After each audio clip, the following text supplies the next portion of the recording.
बसपा में शामिल हुए भाजपा के बड़े नेता बीजेपी को लगा तगड़ा झटका। जी हां दोस्तों, आपने बिल्कुल सही सुना। मैं हूं पराग महेंद्र, आप देख रहे हैं नेशनल चौपाल। विधानसभा के चुनाव जैसे जैसे नजदीक आ रहे हैं, लगातार सियासी उठापटक देखने को मिल रही है। ऐसे में कहीं ना कहीं हर एक वो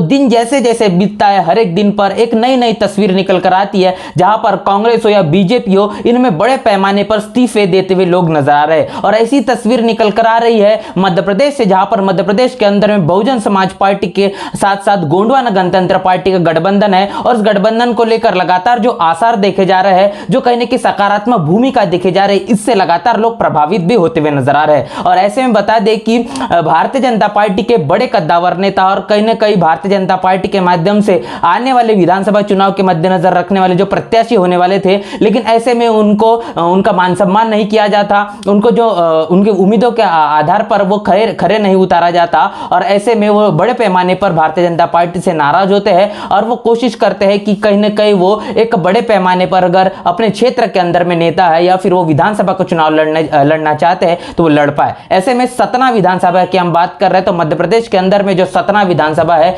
यहां से रत्नाकर चतुर्वेदी ये भारतीय जनता पार्टी को छोड़कर अब बहुजन समाज पार्टी का दामन थाम चुके हैं और उन्होंने अब हाथी की सवारी करना शुरू कर दी है। और बता दें कि लगातार तमाम बड़े बड़े नेता कांग्रेस और बीजेपी को छोड़कर बहुजन समाज पार्टी में लगातार शामिल होते हुए नजर आ रहे हैं। और ये कहने कहीं बहुजन समाज पार्टी का और गोंडवाना गणतंत्र पार्टी का जो साथ आना, जो कहने कहीं समीकरण खास तौर पर सही तरीके से साबित होना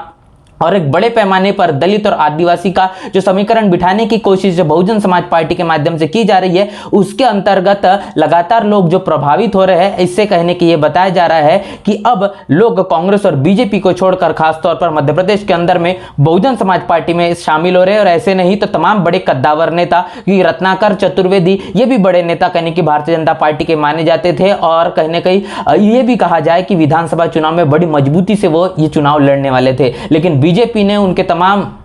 उम्मीदों को खरे उतरने का काम नहीं किया और वहां पर तमाम सांसद को उतारने का काम किया गया है। अब उससे वो नाराज थे, बड़े समय से नाराज थे और उनका यह मानना था कि वो चुनाव लड़ना चाहते, लेकिन वो चीजें उनकी संभव नहीं हो पाई। बहुजन समाज पार्टी ने उनको मौका दिया और बहुजन समाज पार्टी से वो प्रत्याशी है, सतना विधानसभा से प्रत्याशी कहने के उनको बनाया जा रहा है। और ये ऐसे तमाम तरीके की लगातार खबरें निकल कर आ रही। तो आप बताइए और समझिए कि किस तरीके से एक बहुत तीसरी शक्ति के तौर पर बहुजन समाज पार्टी मध्य प्रदेश के अंदर में उभरती हुई नजर आ रही है, जिसकी तस्वीरें लगातार हम आपसे साझा कर रहे हैं। और इस पूरी चर्चा को लेकर लगातार लोग जो बहुजन समाज पार्टी में अपना आस्था विश्वास और खासतौर पर बहुजन समाज पार्टी के राष्ट्रीय अध्यक्ष बहन मायावती, इनके दिशा निर्देश और इनके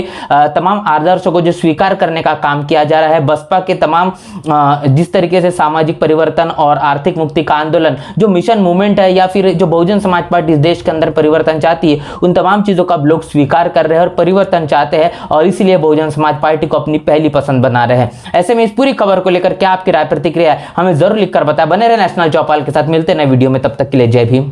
जय भारत। बहुजन विचारधारा को घर घर तक पहुंचाने के लिए हमारे YouTube चैनल को सब्सक्राइब करें, लाइक करें, कमेंट करें, शेयर करें और बेल आइकन की घंटी दबाना ना भूलें।